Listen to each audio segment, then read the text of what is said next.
네, 기도합니다. 하나님 아버지 감사합니다. 주일 지나고 월요일을 맞았습니다. 코로나가 만연하지만 저희들 지켜주시고 이 한 주간도 승리하게 하옵소서. 예수님 이름으로 기도합나이다. 아멘. 네, 하나님 말씀입니다. 출애굽기 38장 1절에서 20절 다소 깁니다. 제가 읽겠습니다. 그가 또 조각목으로 번제를 만들었으니 길이는 5규빗이요 너비도 5규빗이라 네모가 반듯하고 높이는 3규빗이며 그 네 모퉁이 위에 그 뿔들을 만들고 그 뿔을 제단과 연결하게 하고 제단을 노스로 쌌으며 제단의 모든 기구 곧 통과 부삽과 대야와 고기 갈고리와 불 옮기는 그릇을 다 노스로 만들고 제단을 위하여 놋그물을 만들어 제단 주위에 가장자리 아래 두대 제단 절반에 오르게 하고 놋그물을 네 모퉁이에 채를 꿰 고리 넷을 부어 만들 것이며 채를 조각목으로 만들어 놋으로 싸고 제단 양쪽 고리에 그 채를 꿰어 매게 하였으며 제단은 널판으로 속이 비게 만들었더라. 그가 놋으로 물두멍을 만들고 그 받침도 놋으로 하였으니 곧 회망문에서 수정두는 여인들의 거울로 만들었더라.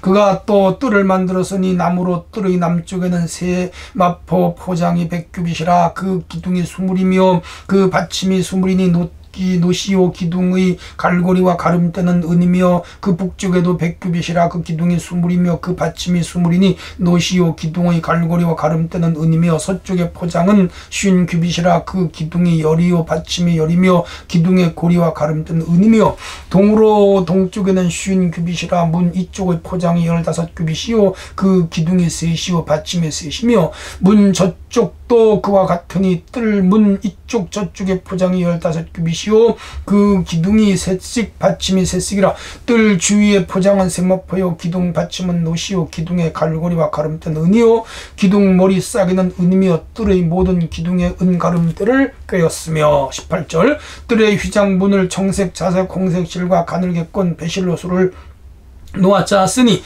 길이는 20규빗이요 너비와 높이는 뜰의 포장과 같이 5규빗이며 그 기둥은 넷인데 그 받침 넷은 노시요 그 갈고리는 은이요 그 머리와 싸개와 가름대도 은이며 성막 말뚝과 뜰 주위의 말뚝은 모두 노시 보라. 아멘. 네, 성도 여러분 평안하셨죠? 코로나가 많아져도 솔직히 잘 지키시면서 은혜 가운데 큰 어려움 없이 지나시기를 바랍니다. 오늘 주제는 사소해 보이는 일도 하나님 방법대로 그렇습니다. 자, 성경을 제가 쭉 읽었습니다만은 좀 복잡하지요? 그런데 간단해요. 첫째는 번제단의 이야기고요. 두 번째는 물두멍의 이야기고요. 세 번째는 성막 울타리의 내용이에요. 자, 얼른 그림이 그려지시죠? 이미 여러 번 말씀드린 대로 성막은 약 300평 규모입니다. 뜰이 있고 성소가 있고 지성소 셋으로 구분이 됩니다. 성전 뜰에는 모든 일반 성도 들어갈 수 있는데 거기 문 입구에는 무엇이 있을까요? 번제단. 두 번째 물두멍 뜰이 있습니다. 그리고 성소 안으로 들어가면 그 성소 안에는 떡상, 향로, 촛대, 지성소에 들어가면 법궤 그런 구조로 되어 있습니다. 자, 오늘 여기 내용은 성막뜰에 있는 것들이에요. 우선 번제단, 그 다음에 물두멍, 그리고 성막 울타리와 성막문 이렇게 간단하게 정리해 드리도록 하겠습니다. 우선 번제단을 보겠습니다. 번제단 뜻은 히브리 말로 미츠바하 죽이다 올라가다 뭐예요? 짐승을 죽여 제사를 드리는 거예요. 거기서 불에 태워서 제사를 드리면 그 연기가 하늘로 올라가는데 연기가 아니고 향기가 올라가는 것이죠. 그것은 이 성막은 다 예수님과 연관이 있다 그랬죠. 구원론, 속죄론, 그리고 교회론 다 연결되어 있습니다. 그래서 이 번제단은 십자가에서 우리를 위하여 대신 죽으시는 속죄의 양, 화목의 양 대신 예수 그리스도의 모형으로 등장한다. 그렇게 이해하시면 됩니다. 그래서 구약에는 양과 소와 염소를 죽여서 여기서 태워서 제사를 드렸다면 그것은 우리의 죄를 대신 지시고 죽으신 예수님의 갈보리 십자가 사건을 의미합니다. 그러므로 예수님의 십자가만이 우리의 죄를 사하는 유일한 통로가 됩니다. 그것이 구약의 번제단이었다. 그렇게 이해하시면 되겠습니다. 특징이 있습니다. 그 번제단은 조각목으로 만드는데 누누이 말씀드리지만 조각목은 버림받은 나무로서 버림받은 인간, 죄를 짓고 타락한 인간들은 사실 하나님께 버림받은 존재들이에요. 그럼에도 불구하고 그리스도 안에서 부름받은 우리는 귀한 주님의 도구가 될 수가 있습니다. 자, 놋으로 쌌습니다. 이 놋은 십자가를 상징하는데 구약의 불뱀에 물린 자들마다 놋으로 만든 뱀을 쳐다보면 다 살게 했죠. 그래서 이 심판받으신 예수님의 십자가를 대개는 놋으로 그렇게 해석을 합니다. 그러므로 그리스도의 십자가는 오늘 우리가 구원을 받는 유일한 길이 되는 것을 가르칩니다. 크기는 가로 세로 2.5규빗 그렇게 됐습니다. 1규빗이 얼마예요? 50cm예요. 그러니까 그렇게 썩 크진 않습니다. 높이가 1.5규빗 그렇게 됐습니다. 거기서 이제 양을 잡아 드리는 것이죠. 그 다음 모양은 4개의 뿔이 되어 있어요. 그 번제단 사각형인데 그 4 귀퉁이마다 이렇게 양의 뿔처럼 뿔이 났어요. 그런데 물론 놋으로 만들었죠. 생명의 뿔, 구원의 뿔, 능력의 뿔 그렇게 말합니다. 시편 18편 2절에 보면 다윗이 하나님을 구원의 뿔이다, 여호와는 나의 생명의 뿔이다 그렇게 고백한 것을 볼 수가 있습니다. 권능이죠. 맞습니다. 하나님의 권능, 예수 그리스도의 그 십자가 보혈의 능력과 권능은 우리를 죄에서 구원하고도 남는다는 것을 가르칩니다. 자, 그런데 의미가 있어요. 4개의 뿔은 동서남북에 있죠. 북은 노스, 그렇죠. 동은 웨스트, 그리고 남은 사우스, 서는 웨스트. 그 첫 글자를 따면은 뉴스가 돼요. 그래서 예수 그리스도는 동서남북 모든 인류가 구원을 받는 굿뉴스, 가장 좋은 복음의 소식이라는 것을 이 사건에서 또 우리에게 암시해주고 있기도 합니다. 또 하나는 불이 있는데 재물을 태워요. 근데 그 의미를 들여다보면 이 불은 용서의 불, 사랑의 불, 은혜의 불이 되고 더 나가면 성령의 불이 되는 것입니다. 오늘 우리는 성령의 능력의 불을 받아야 되고 주의 권능으로 우리는 하나님을 사랑하고 주의 남의 허물을 용서하며 더 나아가서 하나님의 은혜로 구원받았음을 감사하고 전하는 성도가 되어야 됩니다. 그런데 이 번제단에는 부속 기구가 있어요. 하나는 부삽이에요. 삽은 말 그대로 흙을 떠거나 재를 떠서 옮기는 것이죠. 찌꺼기를 치우는 거라. 우리가 교회 생활을 하다 보면 우리 마음속에 여러 가지 찌꺼기가 생겨요. 미움, 불안, 걱정, 시기, 질투 이런 거 다 삽으로 떠버려야 돼요. 또 하나는 죄를 담는 통이 있는데 더러운 것이죠. 오늘 우리 마음속에 더러운 것을 버리고 교회 안에도 더러운 것이 생길 수 있어요. 그러면 이 더러운 것을 통에다가 버려야 돼요. 쓰레기통에 버리듯이 건강한 교회가 되고 건강한 개인이 될 수가 있습니다. 대야가 있어요. 고기를 나르는 것이죠. 고기를 잡는 곳에서 잡아가지고 번제단까지 옮겨와야 되잖아요. 그건 무슨 의미 할까요? 전도입니다. 불신자들을 교회로 자꾸 전도 데려오는 일 우리가 해야 할 일입니다. 갈고리가 있어요. 또 이렇게 양이나 소를 잡으면 그 넓적다리라든지 뒷다리라든지 크잖아요. 그러면 그거를 메고 와야 되는데 고리로 꿰서 메고 와야 돼요. 정육점에 가면 볼 수가 있습니다.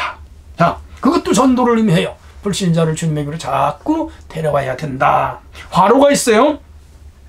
이것은 불을 옮기는 것이죠. 그리고 불을 유지하게 하는 것이죠. 그래서 다른 불로 제사를 드리면 그 아론의 두 아들처럼 죽었어요. 오늘 우리는 교회 안에는 언제나 기도의 불, 성령의 불, 은혜의 불, 전도의 불, 부흥의 불이 타올라야 돼요.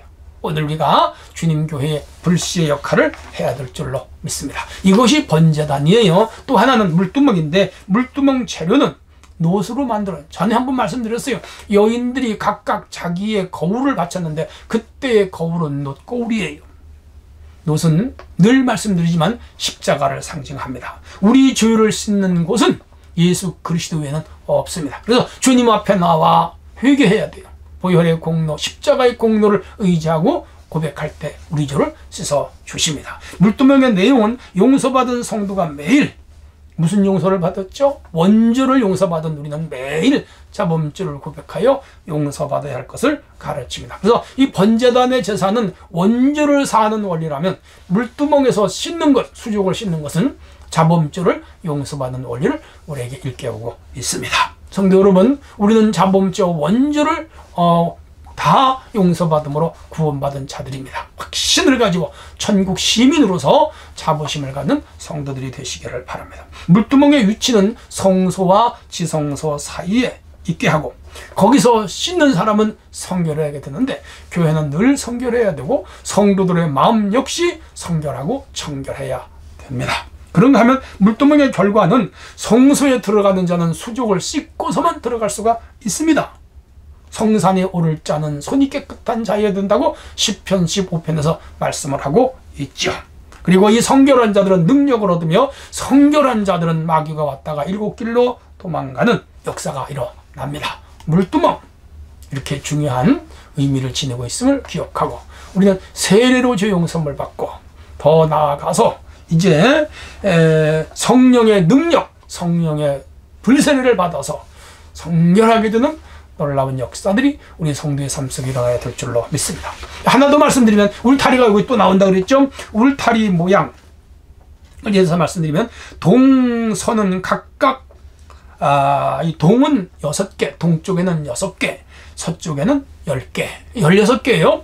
그리고 남쪽과 북쪽은 각각 20개씩 직사각형으로 되어 있어요. 총 합하면 얼마죠? 56개입니다. 왜 56개일까요? 동쪽에는 문이 10m가 있어요. 큰 문이에요. 그래서 그 문이 있는 곳에는 기둥이 없기 때문에, 그래서 총 합하여 56개의 기둥이 있다. 높이는 2m 50예요.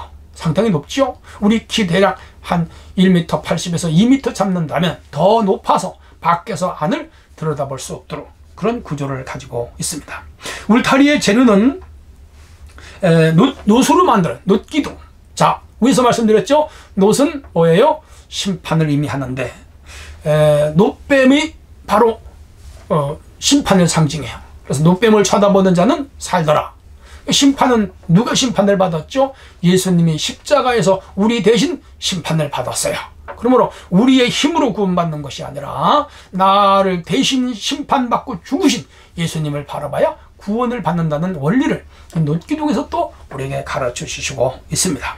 자, 또한 이 울타리 높이가 위에서 말씀드린 대로 2.5m입니다. 중요한 것은 이 울타리 안으로 들어가야 구원을 받고 울타리 밖에서는 구원을 받을 수가 없다는 것. 마찬가지입니다. 이 울타리는 오늘 교회를 의미하기도 합니다. 교회 안으로 들어가야 구원을 받고 교회 밖에는 구원이 없어요. 어떤 자유주의 신학자가 교회 밖에도 구원이 있다고 해서 큰 물을 일으킨 적이 있는데, 교회 밖에는 구원이 없습니다. 누구든지 구원을 받고 싶으면 교회 안으로 들어와야 돼요. 우리 참사랑 교회는 구원을 주는 참 좋은 교회입니다. 많은 사람들이 우리 교회에 들어와서 구원을 받아야 될 줄로 믿습니다. 왜? 구원은 예수님이 주시기 때문에 그렇습니다. 울타리가 의미하는 것이 있다면 첫째는 보호입니다. 방주 안에 들어간 자들이 보호를 받았다면, 이 울타리, 예수 그리스도 안에 들어오는 자들, 교회는 그리스도의 몸이니까 여기에 들어오는 자가 마귀로부터, 환난으로부터, 죄악으로부터 보호를 받습니다. 안전합니다. 이 안에 들어오는 자는 다 안전해. 예수 안에 있는 자들은 마귀가 손을 못 대며 한 길로 왔다 일곱 길로 도망갑니다. 소유의 의미가 있습니다. 이 안으로 들어오는 자들은 다 주의 백성입니다. 저와 여러분은 우리 하나님의 백성입니다. 공급을 합니다. 여기서는 늘 은혜가 공급돼요. 고로 교회 안에 들어오는 자들은 여기서 신령한 은혜를 공급받습니다. 예수님은 나는 양의 문이라 들어오면 나가며 꼴을 얻으리라. 깊은 의미죠. 공급. 오늘도 이 시간 말씀이 여러분들에게 공급되고 있습니다. 영의 만나를 먹고 살아야 됩니다. 구별입니다. 여기는 불신자들은 못 들어와요. 신자들만 들어온단 말. 구원받은 자들만 이 안에 들어오고, 이 안에 들어온 자들이 영원한 영생을 얻게 되는 것이죠. 성도 여러분, 여러분과 저는 택함받은 자들, 영원히 구별된 주의 백성인 것을 잊지 않아야 될 줄로 믿습니다. 한편 성막문은 딱 하나, 동쪽으로 냈습니다. 구원받는 길은 예수 외에는 다른 길이 없습니다. 예수 한 분만이 우리의 구원이 문이 되십니다. 해서 요한복음 10장에서 예수님은 나는 양의 문이다. 이 문으로 들어오는 자만 구원을 받고 울타리를 넘어오는 자들은 사꾼이라고 그랬습니다. 우리는 예수 한 분만을 통해서 구원을 받고 어떤 이단의 교주도 따라서는 안 되겠습니다. 큰 문이 크기가 10m예요. 어마어마하게 크지요. 누구나 들어올 수 있습니다. 우리 교회는 활짝 열려 있습니다. 어떤 불신자도 들어와서 예수를 영접하며 구원을 받을 수가 있습니다. 동쪽으로 났습니다. 해 뜨는 곳, 어둠이 물러가는 것이죠. 기독교는 모든 사람들에게 희망과 소망과 꿈을 주는 종교라는 것을 기억하고 우리 열심히 복음을 전해. 그리고 이 문은 4가지 색깔로 됐습니다. 청색, 자색, 홍색, 흰색. 여러 번 말씀드렸지만은 청색은 생명, 홍색은 보혈, 자색은 왕이요 권능, 흰색은 성결. 그래서 이 4가지 문은 기독교의 색깔이기도 합니다. 무엇을 의미하지요? 오직 이 4색깔의 주인 되시는 예수 그리스도를 통해서만 구원을 받는다는 것을 우리에게 일깨워 주시고 있습니다. 자, 이렇게 해서 오늘 성막의 번제단, 물두멍, 그리고 이 성막 울타리와 문을 배웠습니다. 이 속에 다 예수님에게 포커스를 맞추고 있음을 기억하고 예수 한 분만이 우리의 구원의 주체요 주인이라는 걸 굳게 믿고 주님 잘 섬기는 우리 성도들이 되시기를 바랍니다. 하나님 아버지 감사합니다. 오늘도 이 성막에 대하여 배웠어 이 원리를 깊이 새겨서 우리들이 예수로 인하여 구원을 받고 영생을 누리게 하옵소서. 예수님 이름으로 기도합니다. 아멘.